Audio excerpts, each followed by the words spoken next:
silence fut. Donc on va pouvoir démarrer. Alors, y a-t-il des procurations? Liste Uniporogne. Normalement, il y en a une. Pardon?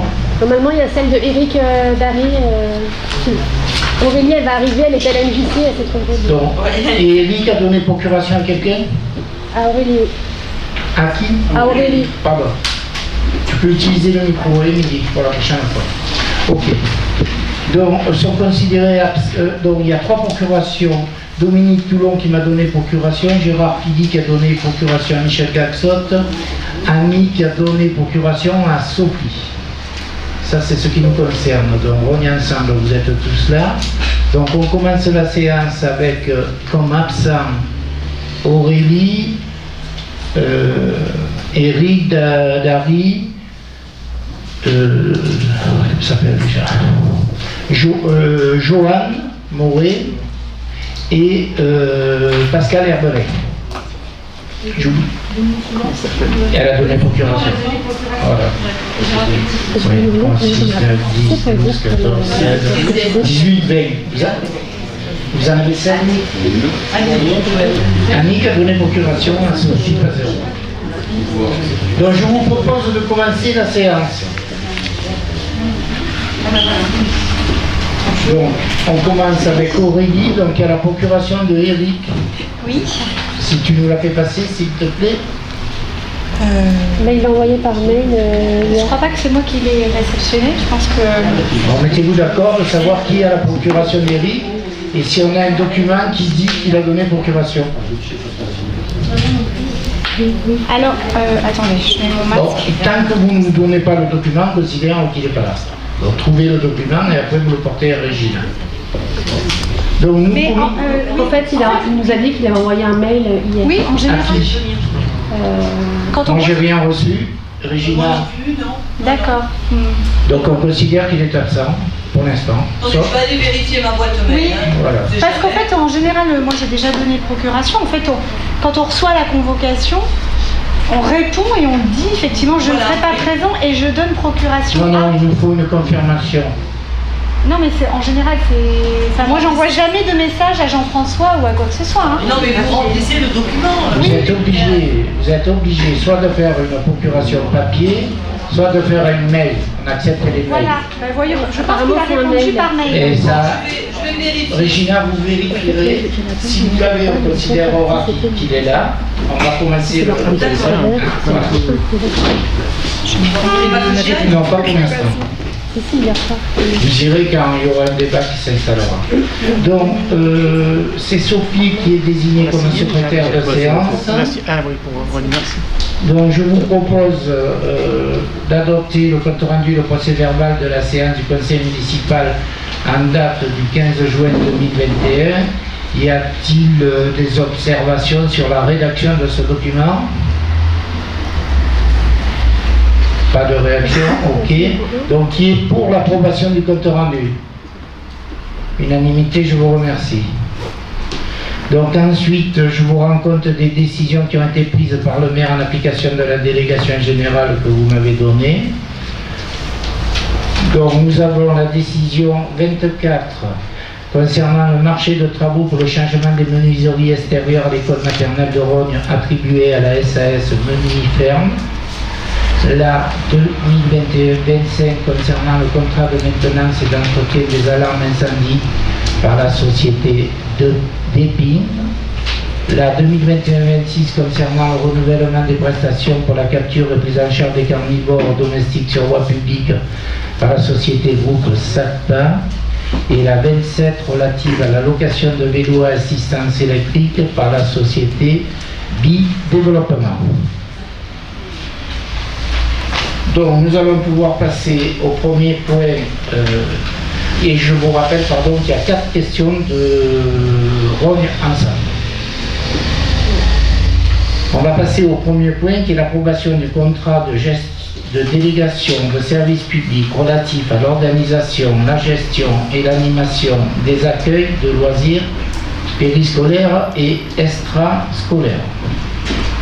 Donc je vous rappelle l'historique. Donc vu l'ordonnance du 2 novembre 2018 portant partie législative du Code de la commande publique et le décret du 3 décembre 2018 relatif à la partie réglementaire du Code de la commande publique, ainsi que le Code général des collectivités territoriales 1410, 1410, 3 et R 1411 et R 1410.2, nous avons pris une délibération ensemble en conseil municipal du 3 mars 2021 approuvant le principe de lancement des délégations de services publics concernant l'organisation, la gestion et l'animation des accueils de loisirs périscolaires et extrascolaires.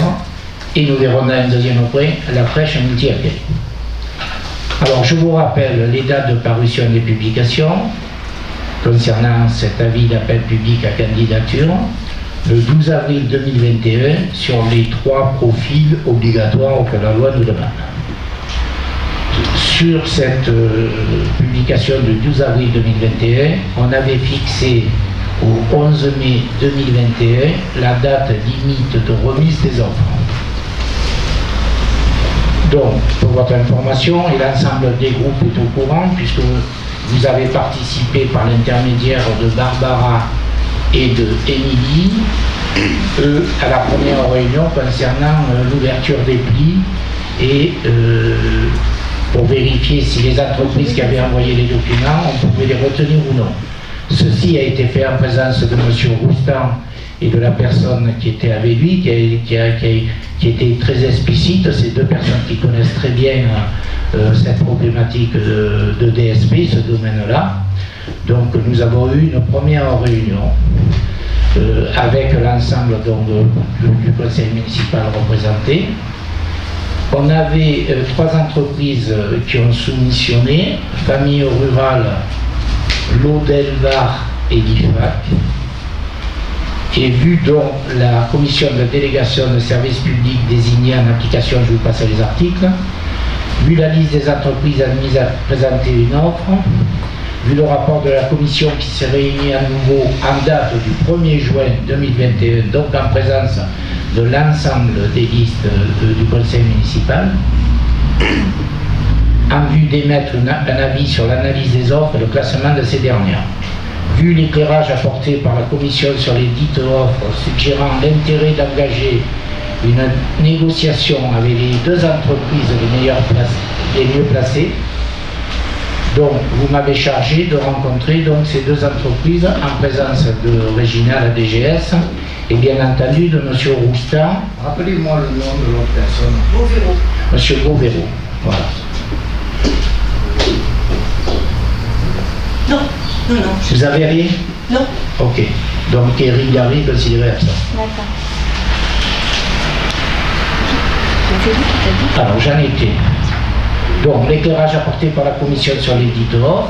Donc tout le monde a pu participer ce jour-là. Monsieur Roustan a bien analysé les documents qu'il avait reçus et donc j'ai eu la possibilité de démarrer des négociations en tant que personne publique délégante pour savoir comment ça allait avancer. Donc nous avons fait les négociations avec les 2 entreprises qui étaient Famille Rurale et Odelvar, puisqu'on avait écarté l'IFAC parce qu'il s'était trompé, donc l'offre n'était pas admissible. Les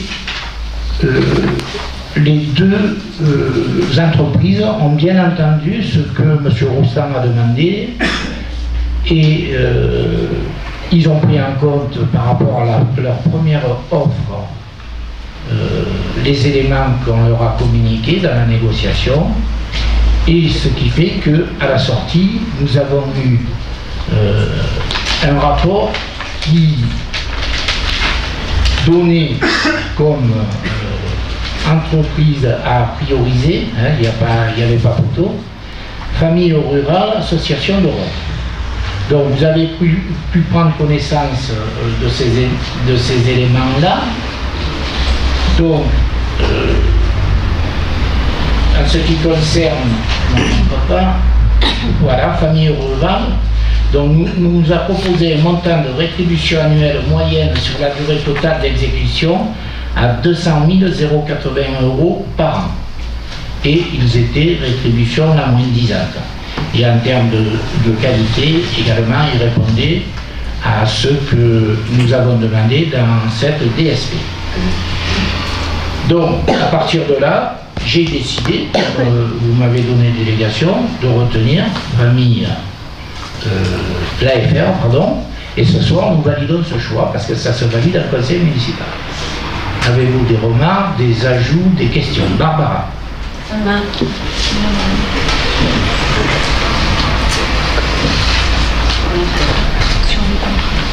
Surtout, je sais pas si on entend, oui, surtout une question en fait, parce que du coup on voit bien qu'on a privilégié finalement l'impact sur les finances de la commune plutôt que sur les familles, puisqu'on a une augmentation de la participation qui est demandée aux parents. Je voulais juste savoir par rapport à ce qui est fait aujourd'hui, est-ce qu'on a un moyen de comparer en fait Alors, ce qu'il faut savoir, c'est que dans un premier temps, on parle de la participation commune, d'accord? Oui. Et les sociétés peuvent ajuster cette demande de la participation commune en reportant ou non sur les familles. Ça ne nous regarde pas, dans le cadre d'une DSP. Nous, ce qui nous regarde, c'est l'argent public qu'on va mettre pour que ce service soit de qualité et confié à l'entreprise qu'on juge la mieux a priori faite pour ce service. Voilà. Et ils ont pris comme référence ce que les familles donnaient jusqu'à présent. Mais la répartition du coup de la part communale et de la part familiale par rapport à ce qui se faisait les années précédentes? C'est pas nous qui la déterminons, c'est la société qui la détermine. Régina, si je dis la bêtise, vous me le dites. Normalement, l'association doit maintenir les tarifs. Voilà. Donc l'association doit maintenir les tarifs prévus. Parce que s'il augmente les tarifs, il faut qu'on me le demande. Ah d'accord. Oui. Voilà. Donc nous on juge sur ce que la commune va donner. Y a-t-il d'autres observations? Émilie, je t'en prie. Donc j'ai une question sur le contrat à la fin de la page 7, tout en bas de la page 7. Vous indiquez pour l'accueil de loisirs périscolaires du mercredi toute la journée au groupe scolaire Verrier, tous les espaces, y compris extérieurs et sanitaires, donc, peuvent être utilisés, à l'exclusion des salles de classe, du bureau de la directrice, du local d'archives. Mais ce que vous indiquez, c'est que c'est aussi exclu de la cuisine et du restaurant. Et ils vont forcément devoir y aller le mercredi de toute la journée. Aujourd'hui, tu peux préciser comment ça se passe le mercredi, Marilyn? En fait, Mets le micro. Parce qu'il y a des livraisons au centre aéré, je pense. Hein. Déjà. Non? Non, ça ne marche pas. Bon, je vais enlever le masque et je vais parler, je pense que vous allez m'entendre. Donc en fait, il y a 2 salles dédiées à l'AFR, qui sont la salle bleue et la salle orange, plus le hall, plus effectivement la cour. Mais effectivement, la cantine, elle est, enfin je veux dire, Jérôme est là, il fait la cuisine et il fait des livraisons. Et je pense que les enfants du centre aéré, quand ça se passe à Verrier, ils mangent à la cantine. Mais par contre, la plupart du temps, les vacances scolaires et les mercredis, il y a énormément en tout cas pratiquement toutes les vacances c'est au Garrigue, et je pense qu'il y a des mercredis qui en fin d'année se passent aussi au Garrigue. Et à ce moment-là, c'est pas, il y a une livraison qui est faite au Garrigue. On ne change rien, Là, on ne change rien. Mais comment dire Oui, ça j'ai bien compris, mais là sur le contrat c'est écrit que du coup les locaux sont exclus, donc là on parle bien du mercredi, la cuisine et le restaurant sont exclus. Donc nous notre inquiétude c'était s'il se passe quelque chose. La gestion de la cantine et de la salle de restaurant, elle est faite par la société de restauration. Là en l'occurrence, c'était Sogeres qui gère et la salle de restauration et la cantine. c'est pas la FR. La FR, elle est consommatrice. D'accord. Elle paye ses repas comme tout un chacun. Et quand ils sont au parc des Garrigues, c'est Sogeres qui les livre. Voilà. Alors moi effectivement c'est ce que j'ai compris de la commission restauration collective d'hier, qu'on a faite hier, très bien déroulée d'ailleurs, où effectivement donc c'est le prestataire, donc en l'occurrence Terre de Cuisine. Non, mais on n'en a pas parlé de ça. On n'en parle pas, s'il te plaît. Ok, alors le prestataire, pardon, je retire le nom, qui livre les repas pour la crèche, la cantine scolaire et le périscolaire. Voilà. Alors par contre, c'est vrai que quand on lit l'article 14 sur la restauration, c'est pas très clair. En fait, on ne sait pas trop finalement parce qu'il dit bien il y a un marché de restauration municipale qui est en vigueur sur la commune. Ok, tout va bien, c'est bien ça. Et ensuite on dit en dessous, il sera demandé au délégataire donc de se rapprocher de ce prestataire. Voilà. Et ensuite, en dessous, il est dit le délégataire devra se soumettre à la réglementation en vigueur, patati patata. Il veillera à cet effet à équilibrer donc les repas. Il y aura des grilles de menus sur les semaines. Donc on a l'impression à la lecture de cet article 14 que c'est le délégataire de cette DSP qui va prendre en charge la cantine. Je pense qu'en fait, c'est la confusion, elle est dans la rédaction. Vous voyez, parce qu'il est dit pour se faire des grilles de menus sur les semaines. Donc là, on parle du délégataire.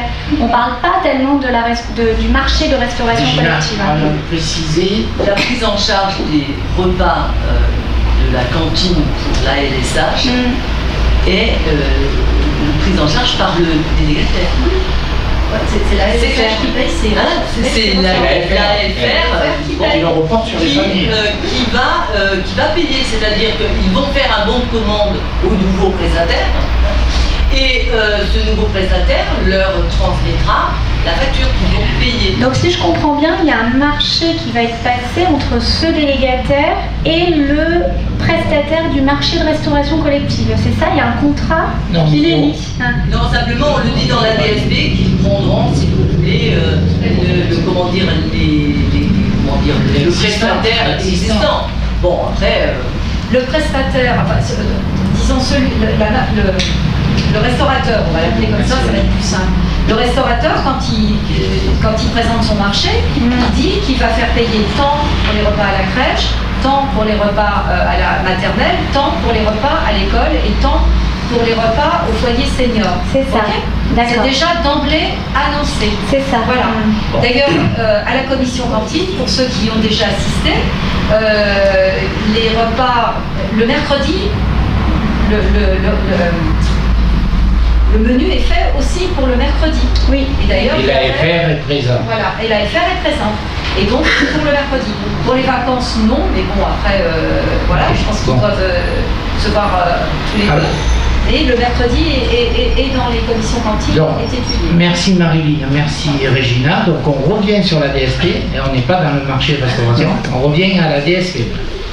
Y a-t-il d'autres questions? C'est bon, on a répondu. D'autres questions? Alors moi je poursuis sur ce thème de la restauration. Donc un petit peu plus loin, ou dans le même paragraphe, il y a un prix qui est annoncé de 1,738 €, le prix du repas. En gros, le délégataire devra impérativement recourir aux prestations du marché de restauration conclu par la ville de Rhodes. Parfait. Il bénéficiera des tarifs en vigueur au jour de la commande, repas 1,738 €. Alors, en fait, vous mentionnez, on n'intègre pas les coûts fixes, c'est ça, par rapport à tout ce qu'on a. Là-dedans, il n'y a pas les coûts fixes, effectivement. Donc la mairie supporte les coûts fixes? Non, absolument pas. Simplement, si vous voulez, c'est pour donner un ordre d'idée au moment où on a lancé la consultation. C'était ce montant-là. Voilà. Il faudra probablement, je ne sais pas s'il faudra le modifier dans le cadre d'un avenant au contrat, je ne sais pas. Mais en tout cas, nous, si vous voulez, on a lancé la consultation, le tarif était celui-là. Et ce tarif-là, comme vous le dites si bien, il ne prend pas en compte les frais fixes. Et qui paye les coûts fixes du coup? Ah, ça a toujours été le prestataire, AFR, le délégataire. Et donc pourquoi on ne mentionne pas les coûts fixes? Je ne sais pas. Parce qu'en fait hier on était plutôt sur un coût à 4,63 €, je crois.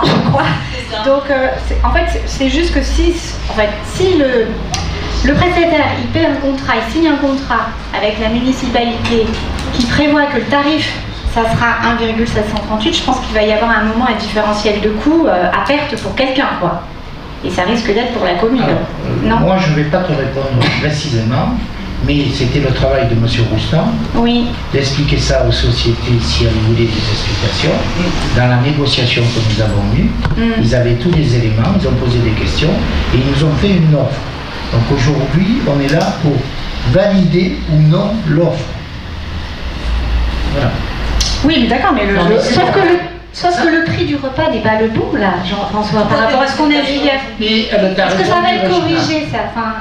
Parce que, s'il y a un lien, s'il y a une signature d'un contrat sur la base d'un tarif qui est déficitaire pour la commune, je pense qu'effectivement, c'est pas l'objectif recherché pour personne, quoi. Donc, Mais comme voilà. l'a dit Régina, il faudra la donner en nécessaire avec les changements qui vont avoir lieu. Mais vous faites un avenant ou le contrat il est déjà signé? Il est signé ou vous allez le faire signer? Aujourd'hui, on valide la DSP. Est-ce qu'on attribue à AFR comme je vous le propose? D'accord? À partir de là, après, on va reprendre le contrat qu'on va valider avec l'AFR. On va voir s'il y a des ajustements de dernière minute à faire avec l'aide de M. Roustan. Et jusqu'à présent, on n'a jamais eu de problème. Quand l'AFR, la première fois, a pris le contrat, parce que je vous rappelle qu'il n'y avait pas de contrat signé avec la mandature précédente de l'ancien maire, qu'on a lancé pour la première fois la DSP.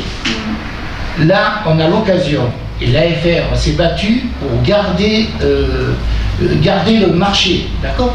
Donc à partir de là, ça a bien fonctionné pendant 5 ans, il n'y a aucune raison qu'on ne fonctionne pas avec des avenants ou des ajustements avec l'AFR. Ils savent ce qu'ils ont à faire, et la mairie sait ce qu'elle a à faire. Voilà. Bon, maintenant, il y a d'autres questions? Oui, moi j'ai une question. Alors, en fait... Non, c'est bon, je vais... Donc, moi, je voudrais revenir sur la question d'Émilie. En fait, dans le contrat, il est dit que les gens ne peuvent pas utiliser la salle de cantine. Donc, si c'était prévu comme ça. Non, mais ça c'était prévu en 2016 quand il y avait les NAP. On voit que c'est un copier-coller qui a subsisté. Oui, mais on ajustera. Non, mais c'est pas... Laisse-moi finir, s'il te plaît. Donc, nous, on ne va pas s'opposer à choisir quelqu'un. C'est pas qu'on vote, alors. C'est comme ça, on gagne. Non, parce qu'en fait, tu as un contrat qui est bancal. Faire attention que si jamais, ce que voulait dire Émilie, en fait, c'est assez simple. Si dans un contrat, vous dites que les prestataires ne peuvent pas utiliser la cuisine alors qu'ils vont l'utiliser, comme vous l'avez confirmé... Non, le contraire. C'est la société de restauration qui utilise la cuisine. C'est pas la mairie. Et la salle de restauration, c'est pas la mairie. C'est pas l'AFR. Voilà. C'est sous le contrôle de la société de restauration. Tout à fait. D'accord. Voilà. Donc voilà. Donc c'est réglé. C'est leur responsabilité à eux. Voilà. Y a-t-il d'autres questions? S'il n'y a pas d'autres questions, je vous lis la délibération. Donc, il vous est demandé. Alors, moi, je vais taper le bon.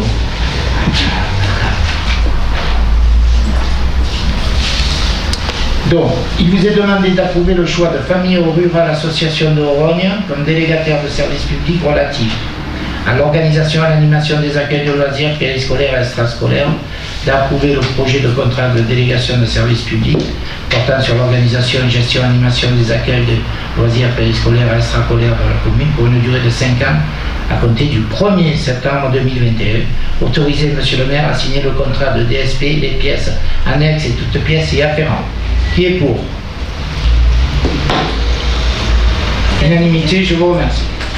Mais on est bien d'accord. C'est fini. Sous réserve que les corrections soient faites. Non, mais sous réserve que... On est bien d'accord. Mais Régina nous dit que c'est bon. Moi, ça me va très bien. Elle me dit que c'est bon. C'était à titre indicatif. Oui, on est bien d'accord. Voilà. Au moment où on a lancé la procédure, si on peut éviter de faire des avenants et partir sur une DSP qui est bien faite. Non, il n'y a pas d'Aurélie. Si on peut partir sur une DSP qui est bien faite dès le départ, je trouve ça mieux. Mais j'entends Madame Régina qui me dit que ça va être fait. À un moment donné, ce que j'aimerais que l'ensemble des groupes du conseil municipal de Rognes respectent le travail de notre DGS. Mais je le respecte, j'avais dit donc, que je le respecte. c'est pas besoin de dire il faut ci, il faut ci, il faut ci, il faut ci. La délibération est close.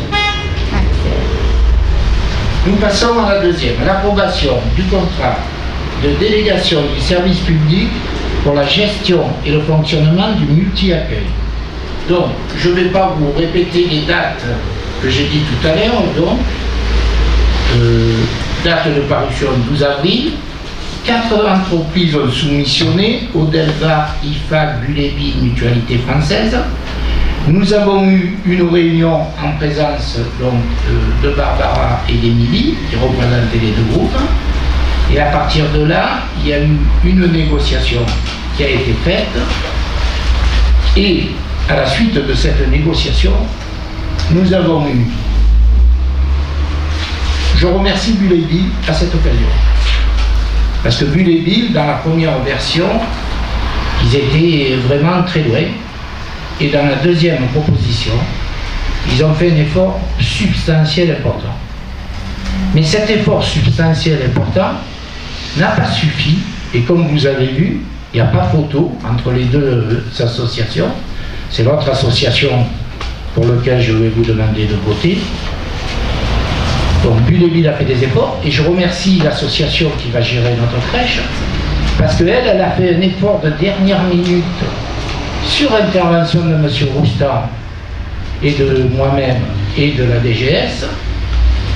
Ils ont enlevé pratiquement un poste en termes de comptabilité et ils l'ont fait gérer par le groupe. Donc, ça veut dire qu'on a une différence très importante et je suis heureux de vous demander d'approuver mon choix qui a été très facile et qui va faire une économie substantielle à la commune, qui nous permettra de faire du bien à nos dépenses de fonctionnement. Y a-t-il des observations? Barbara. Une question.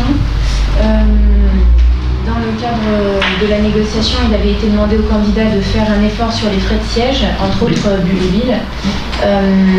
Donc on voit bien qu'ils ont fait un effort pour mutualiser ces coûts, mais par contre on n'a pas le détail pour l'IFAC. Est-ce que il y avait des frais? L'IFAC, c'est ce que je viens de dire, c'est qu'ils ont enlevé carrément le poste comptable qu'ils nous avaient proposé la première. C'est ce qui fait ce... Déjà, tu te rappelles qu'il y avait un écart significatif entre les deux, et là il s'est accentué parce qu'ils ont carrément enlevé un poste. Donc merci aux nouveaux prestataires sur le plan financier. Après, je ne me fais pas de soucis sur la qualité du service. Alors vous savez qu'ils reprennent le personnel existant, bien entendu. Après, je ne sais pas dans l'organisation s'il va y avoir des changements, etc. Ça les regarde. Nous, la mairie, on ne se met pas là-dedans. On est à l'écoute des parents. S'il y avait, comme au démarrage de Bulébi, quelques difficultés de mise en place d'une nouvelle méthode. Mais je ne me fais pas du souci parce que la société que nous prenons est une société qui fait ses preuves de manière très importante tous les jours dans les crèches de la région. Donc s'il n'y a plus d'autres questions, je vous propose de voter. Ah si, il y a une question. Ça va un peu vite, mais... Alors... Donc sur ce contrat de DSP, c'est même attention que pour le contrat précédent sur les tarifs de la restauration mentionnés. Voilà. Mais je pense que ce qui a été dit avant est valable aussi pour cette La crèche est livrée avec des repas complètement différents de la maternelle et du primaire. Mais c'est la même chose. Là, les coûts fixes ne sont pas intégrés, mais de toute manière, ils vont être intégrés, donc il n'y a pas de souci, mais j'attire cette attention. Il n'y a jamais eu de souci, il n'y aura pas à partir d'aujourd'hui. Donc, je vais vous lire la délibération. Attends, j'ai une petite question. Juste une petite question. Encore une question, pardon. Et en fait, c'est par rapport au marché de restauration. Ah non, on ne parle pas de marché de restauration. Non, mais c'est par rapport à ces prix. Ça vient au marché de restauration. Quand est-ce que vous allez passer la délibération pour le marché? Parce que normalement... Tu attendras qu'on arrive au point d'hiver de fin de conseil et j'annoncerai ce qui s'est passé hier. D'accord? On ne ménage pas tout. Mais il n'y aura pas de délibération sur ce marché? Non. Pourquoi? Parce que tu as donné délégation au maire de le signer. C'est la commission de comment c'est le terme exact? commission d'appel d'ordre. Commission d'appel d'ordre où Aurélie était présente.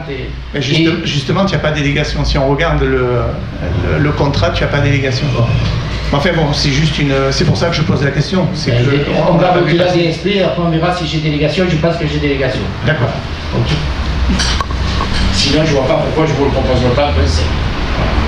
Et j'espère que tu as eu les remontées de la bonne tenue de cette commission d'hier. Oui, parce que quand il y a des commissions, ça se passe très bien et ça permet de faire avancer le sujet. Tu as abordé le sujet, je vais conclure. Oui. Parce que je me suis permis, comme il y avait 3-3, de dire je retire mon pouvoir décisionnaire. Il n'y a pas beaucoup de personnes qui l'auraient fait. Eh bien, je te félicite. Stop. C'est bien. Stop. Et c'est la vérité. Mais on parle de la crèche. Donc, je vous demande d'approuver. On ne peut pas le document. Ah non, c'est celui-là. D'approuver le choix de l'IFA, donc Société 23 rue de la République à Marseille, comme délégataire du service public pour la gestion et le fonctionnement du multi-accueil de la crèche. Approuver le projet de contrat de délégation de service public portant sur la gestion et le fonctionnement du multi-accueil de la commune pour une durée de 5 ans, comptée du 1er septembre 2021, et d'autoriser M. le maire à signer le contrat de DSP, les pièces annexes et toutes pièces y afférentes. Qui est pour? Unanimité, je vous remercie. Et bon démarrage donc pour cette nouvelle structure sur notre village. Alors, je vais faire un peu d'ordre.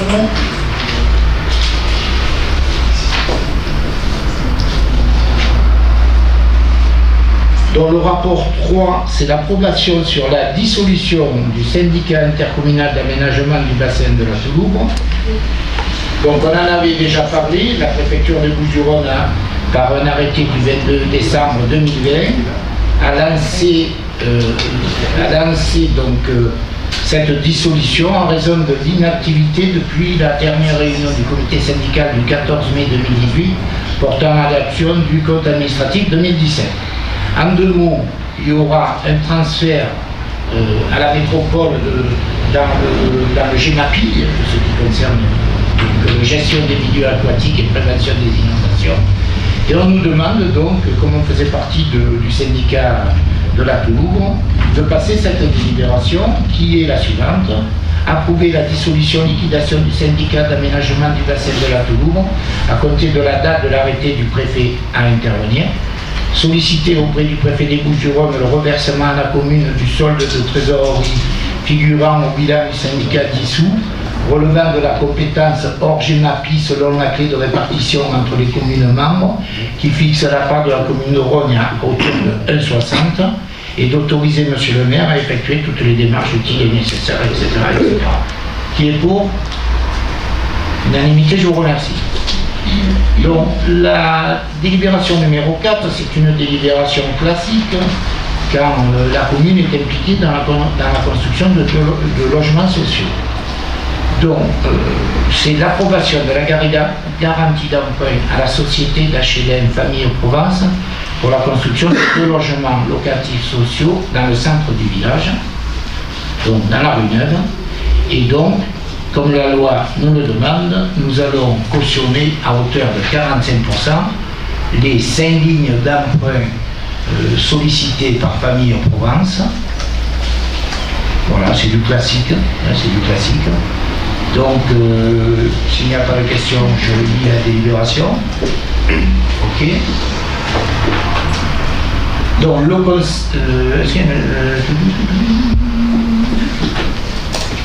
voilà, je me demande, le Conseil s'engage pendant toute la durée du prêt à libérer en cas de besoin des ressources suffisantes pour couvrir les charges de prêt. Et donc, je vous propose donc d'approuver cette garantie d'emprunt. Unanimité? Je vous remercie.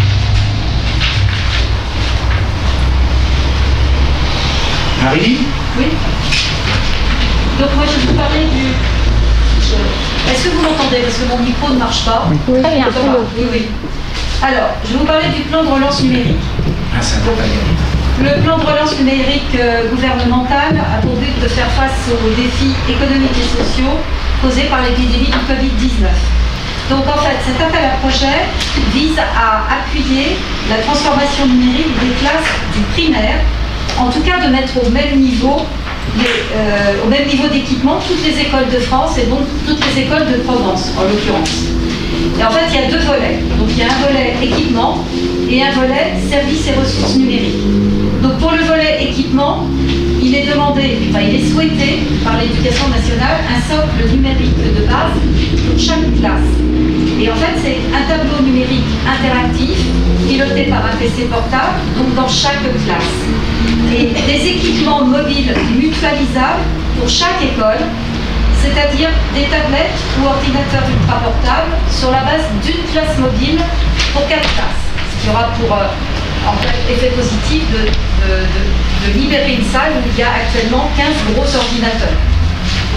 Alors, la subvention est de 70% de la somme de 3 500 € à 200 000 € et de 50% au-dessus, mais avec un montant subventionnable plafonné à 3 500 € par classe.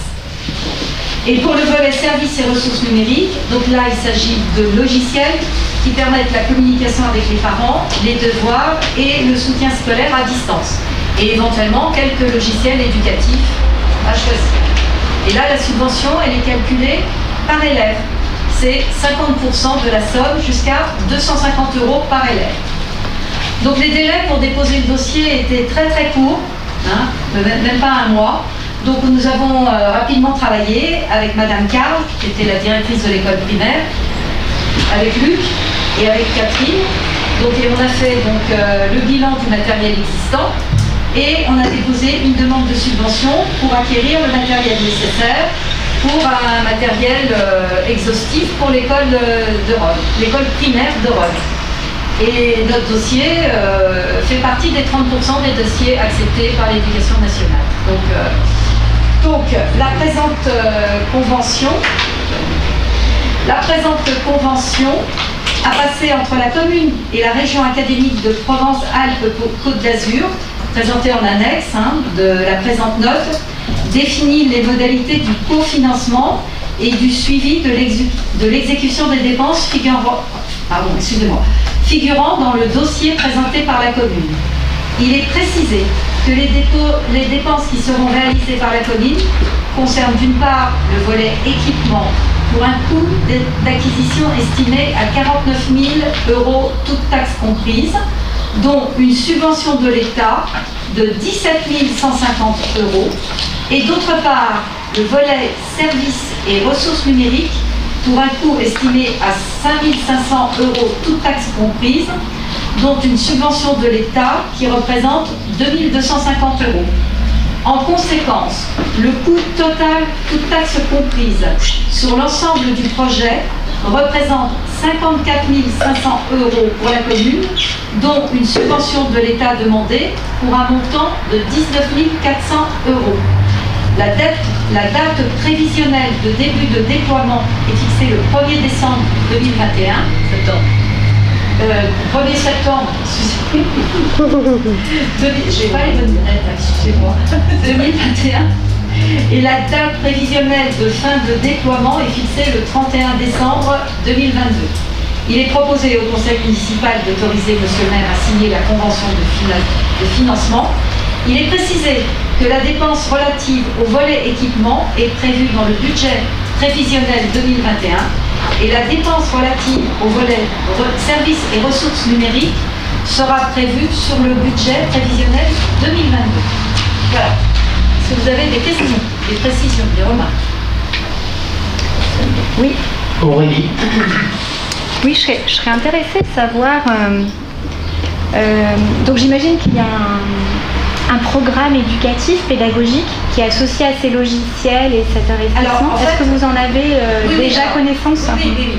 En fait, ce qui est proposé par l'Éducation nationale, c'est effectivement qu'il y ait un espace. Alors, il y avait aussi l'équipement du bureau directorial, mais que nous, on a déjà. C'est-à-dire que le bureau directorial à l'école est équipé d'une connexion Internet, d'une imprimante, d'un fax, voilà.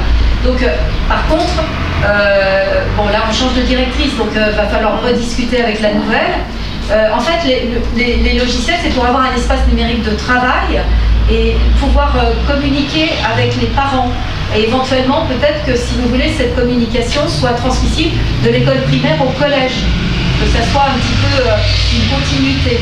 Donc c'est pour la communication avec les parents, donc les bulletins scolaires, etc., ou tout ce qui est communication avec les parents.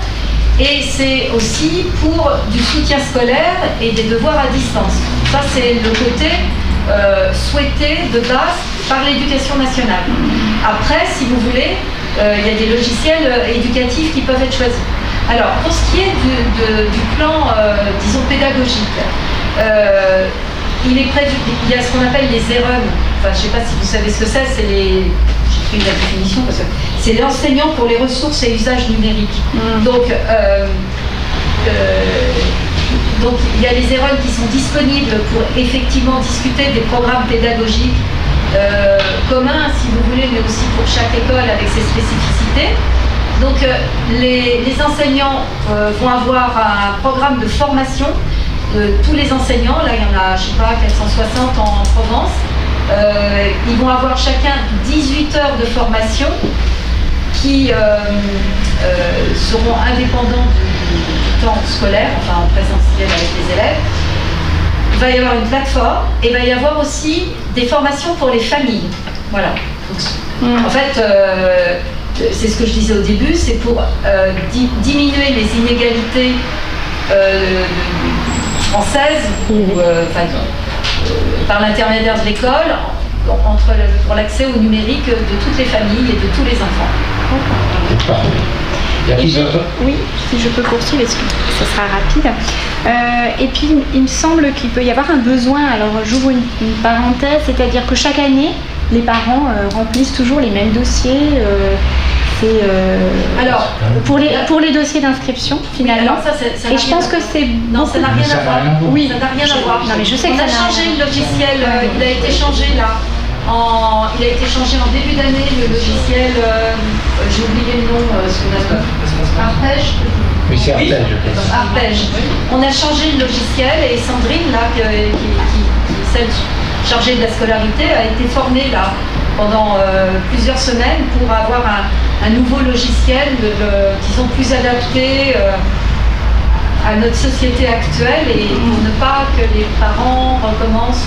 Enfin bon, les parents, il y a beaucoup de changements d'une année à l'autre. Oui. Autre observation. Donc je voulais remettre un Émilie, pardon. C'est une question plus par curiosité qu'autre chose. Du coup, enlève le masque. Pardon.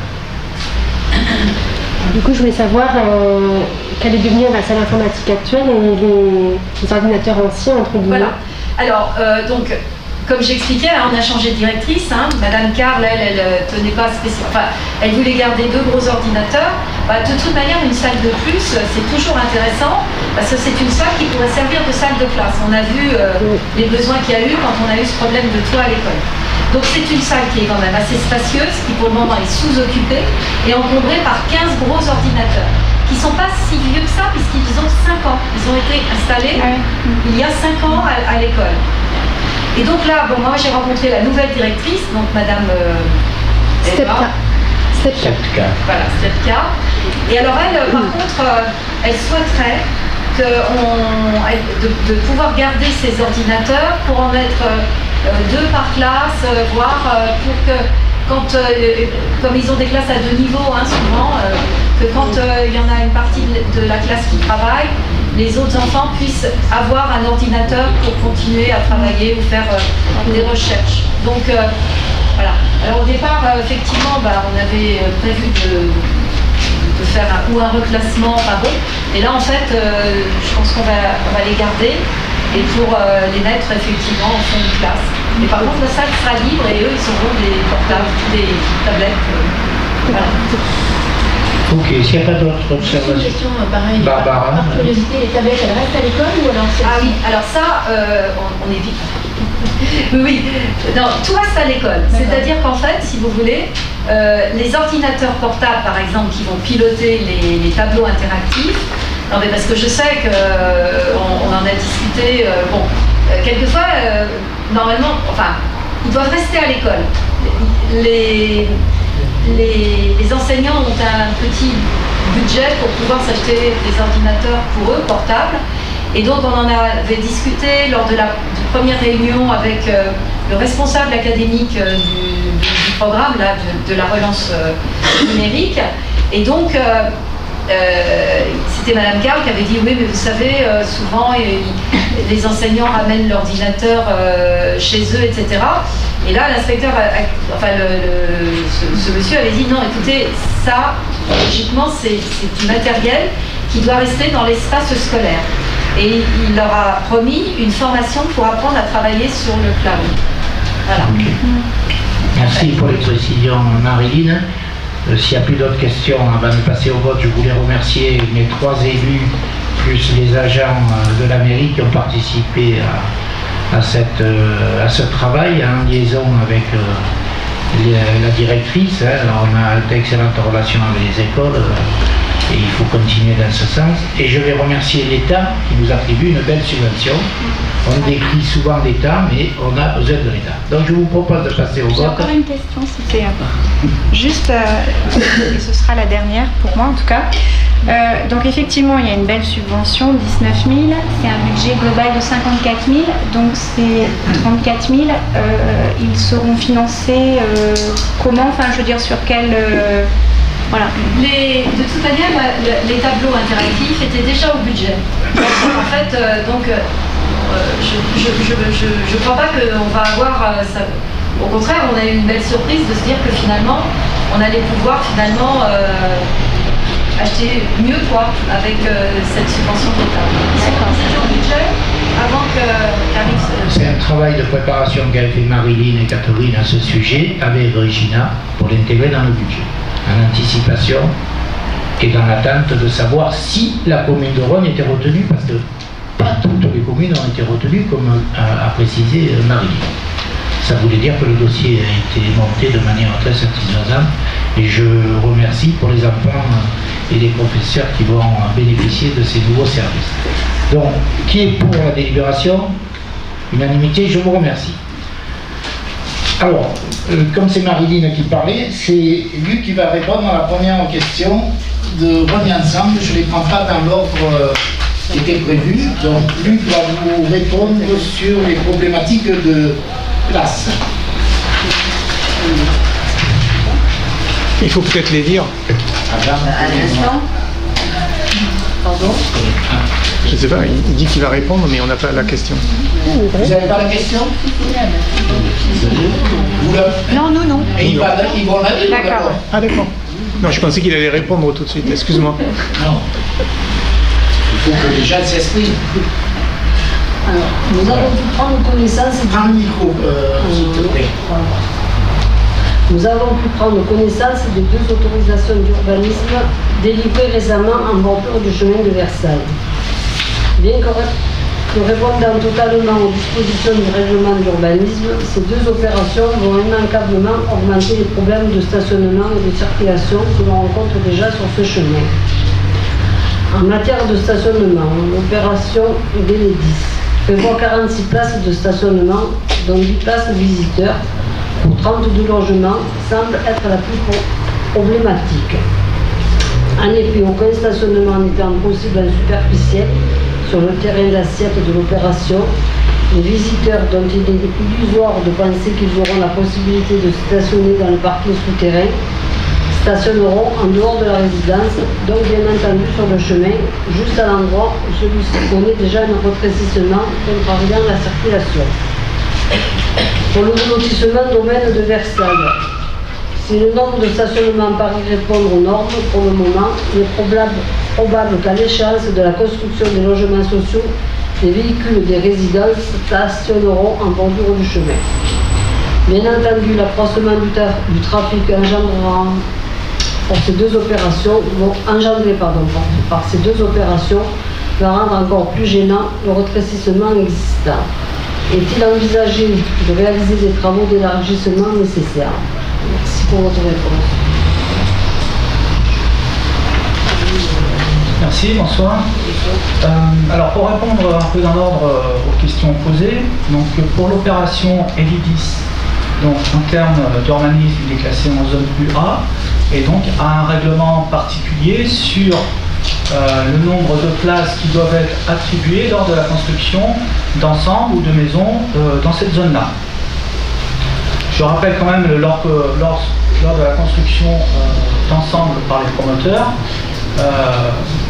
la mairie peut émettre des souhaits dans la construction de leur ensemble, mais ne peut en aucun cas leur imposer ce qui est hors du domaine du règlement. C'est-à-dire, si le règlement précise, par exemple, dans cet ensemble, qu'il doit y avoir une place de parking pour tout appartement en dessous de 80 m², la mairie ne peut que constater qu'il y a une place par appartement, mais si le promoteur doit en mettre deux, il peut en mettre deux.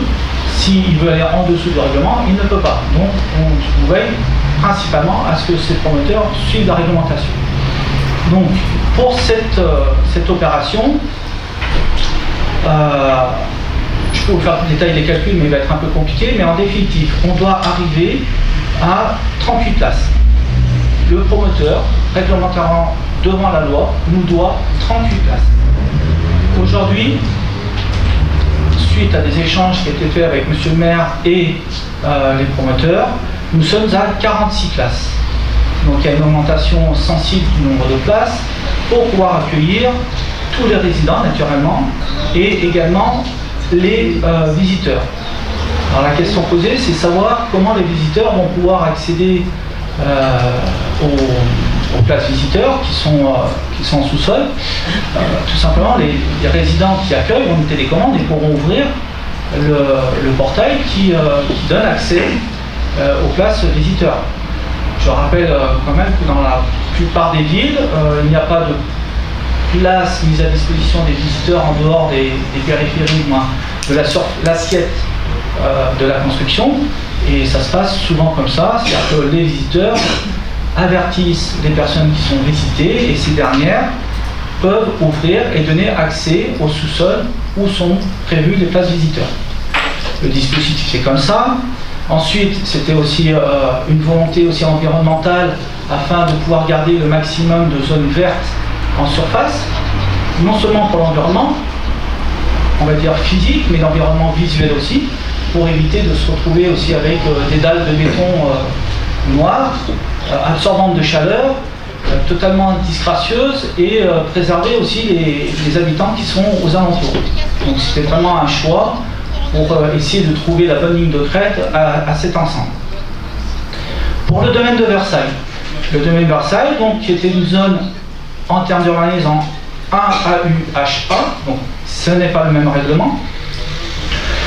On retrouve donc du coup une surface de construction et un nombre de places dues par le constructeur. D'accord ? Donc aujourd'hui, le nombre de places dues par le constructeur est de 54 places. Aujourd'hui, il en est prévu 65, donc il y aura une place. Alors, ce lot est composé d'un petit immeuble d'appartements locatifs plus des parcelles de l'entour. Chaque parcelle aura 2 places de parking, donc une place en garage plus une place de parking. Il y aura pour le logement, donc c'est-à-dire pour ces logements, il y aura 36 places, et pour le logement, le petit immeuble, il y aura 12 places, plus 7 places visiteurs. Plus, on a fait rajouter 10 places pour, on va dire, l'ensemble du lotissement. C'est-à-dire que si à un moment donné, il y a une saturation, quelqu'un reçoit une personne ou deux plus par rapport à la place visiteur, il y aura des places disponibles sur l'ensemble de la parcelle qui seront à disposition également des visiteurs.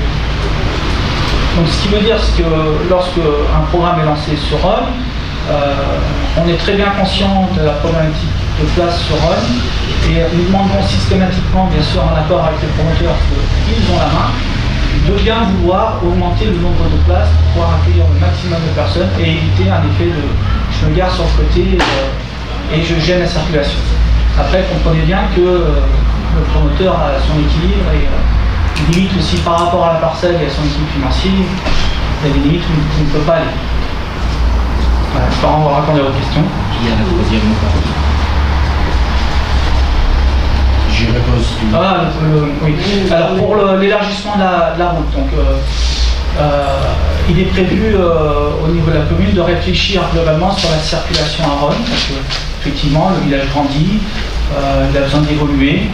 Et on va avoir une réflexion sur la circulation globale sur Rhône, donc fera partie également ce genre de réflexion sur l'élargissement ou pas des routes.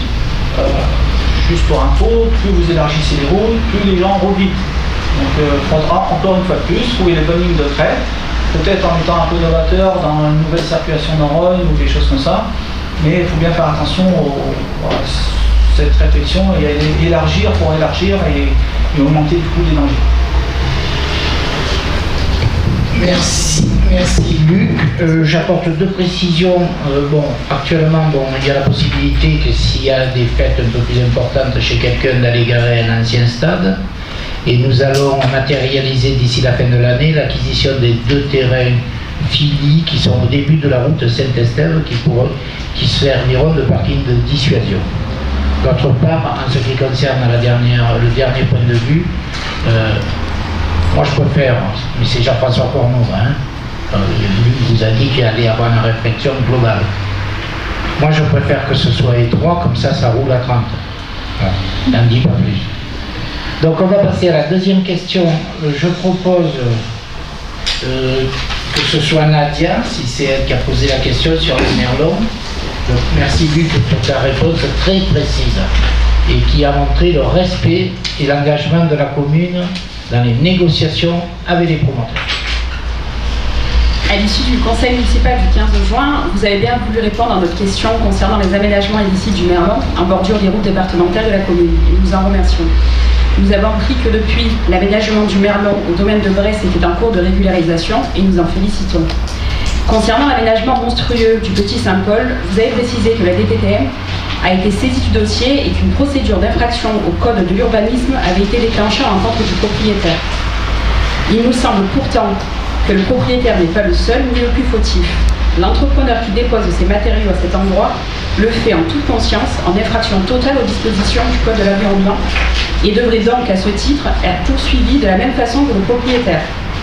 À défaut d'une procédure, il pourrait très bien abuser de nouveaux autres propriétaires et le problème se multiplier. En l'absence de connaissances sur l'origine de ces matériaux, rien ne nous permet d'affirmer qu'ils sont exempts d'une quelconque pollution. Nous vous remercions donc de bien vouloir intervenir auprès de la DPAM et de la TREAL pour que le nécessaire soit fait dans le sens où nous vous proposons.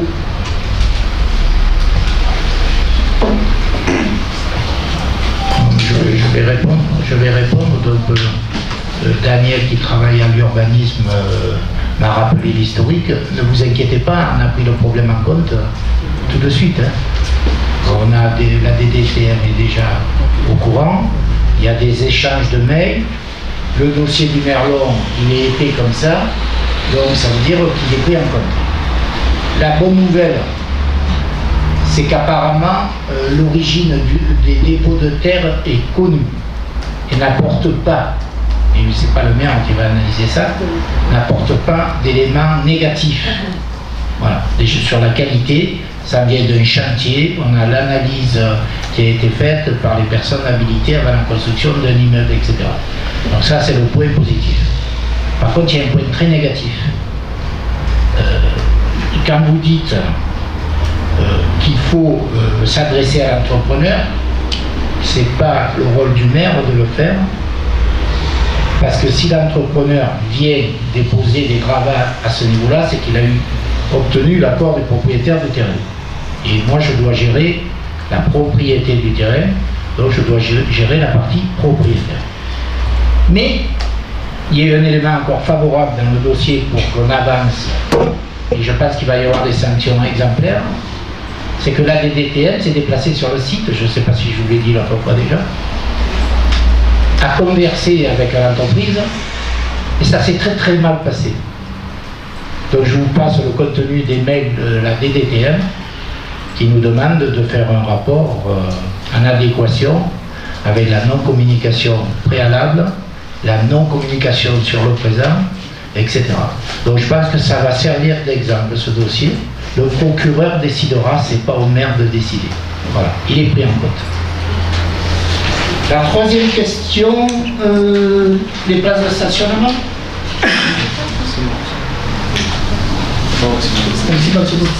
Vas-y, qui c'est qui l'a dit? Serge, vas-y. Nous avons pu constater la réalisation sur la chaussée de la D543 2 places de stationnement minutes destinées à la clientèle des commerces bordant cette artère. L'idée est certes louable dans son principe, mais telle qu'elle, ces 2 places constituent un danger autant pour les véhicules en stationnement que pour ceux qui circulent. Il eût été judicieux de excusez-moi. J'appuie sur les lunettes, je vois. Il eût été judicieux de compléter l'aménagement par la construction en direction d'Aix d'au moins un refuge en bordure collée et de poser les présignalisations et les signalisations adéquates, danger, rétrécissement et limitation de vitesse à 30 km/h. Nous vous remercions de la suite favorable que vous ne manquerez pas de nous réserver à cette proposition. Ok, je te remercie pour la question parce que ça va permettre de faire le constat de ce qui s'est passé depuis presque un an. Je rappelle l'historique, en tant que maire, j'ai été saisi dans un premier temps par les piétons qui venaient des écoles et qui ne pouvaient pas passer avec les poussettes notamment, parce que les voitures qui faisaient travailler nos commerces étaient garées sur les 3/4 du trottoir et un petit quart de voiture sur la chaussée. À ce problème de sécurité des piétons s'est rajouté le problème de voisinage, parce que vous avez eu le plaisir de voir depuis un an la présence d'un bidon plastique ou de deux, suivant les jours, qui ont occasionné la guéguerre entre les commerçants et la chambre d'hôtes. Donc j'avais 2 problématiques. Donc qu'est-ce qu'on a fait? Eh bien, on a convoqué la direction des routes, René Ménaud s'est déplacé, et c'est lui qui nous a validé cet arrêt minute par rapport à l'explication de la sécurité des piétons, par rapport à la problématique des livraisons de colis pour les magasins, les livraisons, les fournisseurs, etc., des autres boutiques. Donc à partir de là, on a appliqué, les voitures doivent garer sur la portion route, et toute voiture, ne vous faites pas attraper, je vous aurais prévenu, toute voiture qui stationne, je dis bien à partir de la chambre d'hôte, je ne parle pas de la problématique piano et Adeline à boulangerie, je parle de ce qu'on a traité, parce que dans un deuxième temps, on traitera le reste. Si vous garez un jour, comme avant, à moitié, aux 3/4 sur le trottoir et 1/4 sur la route, la PM vous verbalisera. Et je peux vous dire qu'elle a déjà commencé à verbaliser, parce que la personne du voisinage appelle dès qu'il voit une voiture. Hein? Donc ne vous inquiétez pas, c'est fait. Là, si vous avez à donner des explications à nos administrés, ce que je vous demande, c'est de dire aux personnes qui s'arrêtent pour récupérer un colis, de mettre le warning, comme ça ce sera déjà mieux en termes de sécurité. Il y en a qui le mettent, il y en a qui ne le mettent pas. C'est pour ça que je me permets de vous le dire, parce que pendant 2 matinées, j'ai un peu regardé le fonctionnement. Ensuite, je voulais vous dire que le panneau 30, il existe déjà.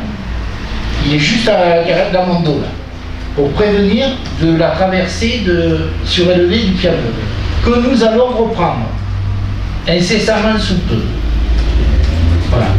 Donc à partir de là, après, on traitera Adeline, on traitera le piano. Ensuite, sur ta proposition qui fait des décalages, là, c'est ça que tu voulais dire? Non, c'est pas du tout des décalages, c'est une bordure collée, c'est quelque chose qui est collé contre le trottoir pour qu'une voiture qui arrive dans le sens qui sort du village ne puisse pas rouler contre le trottoir. Parce qu'en fait, ce qui se passe là, je l'ai encore vu ce soir, les gens ont peur d'ouvrir la portière. Donc ils sont contre le mur, ils sont sur le trottoir. Et nous, quand on arrive, je veux dire, le stationnement minute est parallèle à la route, il est mentionné, effectivement, hein, il est conforme, je ne dis pas l'inverse, sauf que ça surprend. Okay. Quand les gens s'arrêtent et qu'ils mettent le warning, des fois, il y a une voiture qui est derrière et qui ne comprend pas pourquoi des voitures. C'est simplement du visuel, on ne dit pas que c'est mal fait, que c'est inutile, loin de là, il le fallait. Hein. Ok, bon, on verra avec la direction des routes s'il faut. Ce qui est certain, c'est que il faut savoir une chose, nous on n'a pas voulu faire comme à Verneuil, vous savez, les trucs décalés. Oui. Parce que il y a les transports de cars, 2, les camions, et surtout, la voie départementale, là, elle permet au convoi exceptionnel, c'est une voie de délestage. Et pas plus tard qu'aujourd'hui, à 13h25, il y en a un qui est passé. Donc on ne pouvait pas réduire. À un moment donné, on avait évoqué ça, mais on ne l'a pas fait. Après, ce que je voulais préciser d'autre chose, c'est que je me suis un peu renseigné. Les livreurs de colis travaillent du mardi au samedi. Ils passent une fois par jour. Donc ça veut dire qu'il y a 3 jours d'école concernés. Lundi, jeudi, vendredi. Et les commerces ouvrent à 10h. Donc la problématique du flux de voitures au moment de l'école, elle est réduite par l'arrêt des livreurs qui peuvent rester peut-être un quart d'heure s'il y a beaucoup de colis. Hein, voilà. Ensuite, ce qui se passe aujourd'hui au niveau du piano ou au niveau de Adeline, on s'aperçoit maintenant que, pas plus tard que cette semaine, j'ai pris 2 photos de ma fenêtre. Les gens qui arrivent d'Aix avec leur camion, avant ils allaient de l'autre côté, mais maintenant ils restent sur la chaussée. Parce que, et je vous l'ai déjà dit, à certains, quand on aura le projet CAP, il finira par sortir, j'en suis persuadé. On a déjà la validation de la direction des routes d'installer un arrêt bus au niveau à 50 mètres là, sur la partie route. Ça veut dire que les voitures attendent. Donc on est dans la légalité de ce qui se pratique. Après, il faut que les gens fassent attention à les bien. Voilà. Alors on va passer à la 4e question. C'est sur les décisions. À l'issue du conseil municipal du 15 juin, vous avez bien voulu répondre à notre question sur la transmission, à notre intention, des décisions dès après leur réception pour le contrôle de légalité. Vous nous avez notamment informé que le nouveau site internet de la commune permet d'accéder directement au texte des délibérations et des décisions. Si l'accès est effectivement désormais possible au texte des délibérations, les décisions restent à ce jour inaccessibles, bien qu'un article laisse entrevoir cette possibilité. En conséquence, nous réitérons notre demande d'être destinataire directement de ces décisions après leur réception par le contrôle de légalité. Un jour pris, tu les aurais trouvés, puisque quand j'ai reçu votre question, je suis allé sur le site de la mairie, à l'espace conseil municipal. Le dernier pavé, c'est le 7 ou le 8, il y a décision. Donc les décisions figurent bien depuis le 23 juin. Il n'y a pas l'historique, hein. Il y en a 5 actuellement. Et dès demain, on va demander à mettre celle qu'on a validée ce soir. Hein. Donc ça existe déjà, Barbara. Avec un peu de retard, je le conçois, mais c'est pris en compte. Alors, je voulais terminer ce conseil avant de vous souhaiter de bonnes vacances pour ceux qui ne sont pas encore partis. Ça sera peut-être plus compliqué pour que ceux qui reviennent de vacances, qui ont bénéficié de l'apaisement Covid. Alors le Covid, figurez-vous que pour l'instant, il y a eu un arrêté au niveau national, mais je n'ai toujours aucune recommandation préfectorale bougeronne. Donc qu'est-ce que je dois vous dire? Vaccinez-vous. Je prends position de manière formelle aujourd'hui, parce que tel qu'on nous présente la chose, c'est la solution numéro 1. Ensuite, c'est pas compliqué pour ceux qui sont vaccinés soit d'aller avec le papier si on n'a pas le portable, soit d'aller avec le portable pour rentrer correctement dans les situations de culture, etc., etc. Je me permets quand même de dire qu'il y a beaucoup d'illogisme dans les décisions prises. Mais on n'est pas là pour faire de la politique au conseil municipal. Et comme je vais demander aux Rhôniens, aux administrés de se vacciner, je dis que je ne partage pas tout ce que le gouvernement actuel nous propose de faire. En ce qui me concerne, je préfère la distance, parce que dès le moment où vous êtes vacciné, on vous dit porter le masque, je ne comprends pas. Hein. Je ferme la parenthèse. Ensuite, je voulais vous dire justement qu'on est un peu perturbé par ce qui va arriver, puisque les 3 dernières représentations des carrières, je remercie ceux qui ont participé, je remercie bien entendu Dominique, Anne, les services techniques et tout le monde. On n'a pas trop vu d'élus, je dis que ça. On n'a pas beaucoup. Après, voilà. Début, c'est pas tout à fait vrai. Enfin, Barbara et moi, c'est notre lieu de rendez-vous. On se retrouve. Et c'est très bien. On a fait 3 concerts ensemble. Mais je dis. Attention à ce qu'on dit aussi, quand même. Ah, mais alors, alors je vais te dire, je prends toutes les soirées. Hier soir, j'ai vu aussi. Non, mais Aurélie, s'il te plaît, Aurélie. J'ai vu aussi. Aurélie, tu n'as pas à intervenir, s'il te plaît. Je peux intervenir, je suis concernée par l'information quand même. Non, tu n'es pas concernée parce que c'est les informations du maire.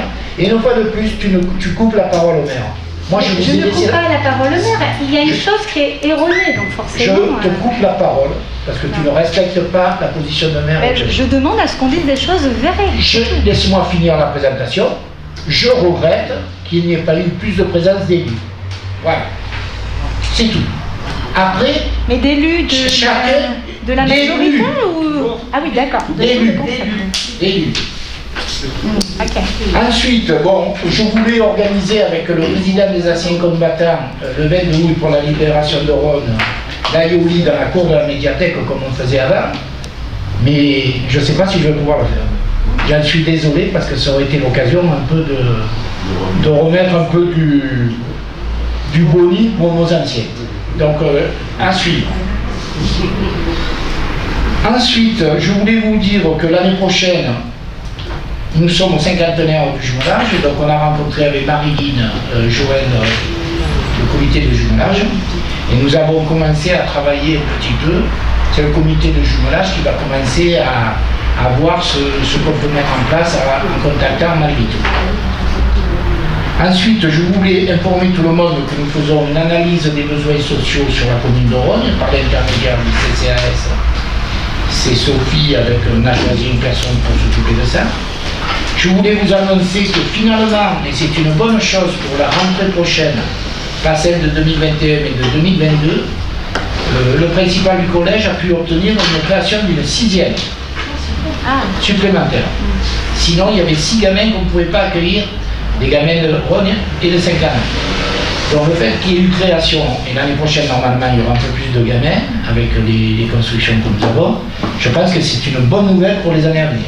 Au niveau du collège déjà, en ce qui concerne la maternelle et le primaire, nous avons de la marge. Ensuite, je voulais vous dire qu'on va avoir une borne électrique dans le parking principal du village. Les travaux ont commencé, on a déplacé l'emplacement taxi. J'en profite, comme je l'ai pris il n'y a pas longtemps, pour rappeler que l'emplacement taxi, c'est pour le taxi. C'est pas pour un élu, c'est pas pour un administré. Je vous rappelle ça.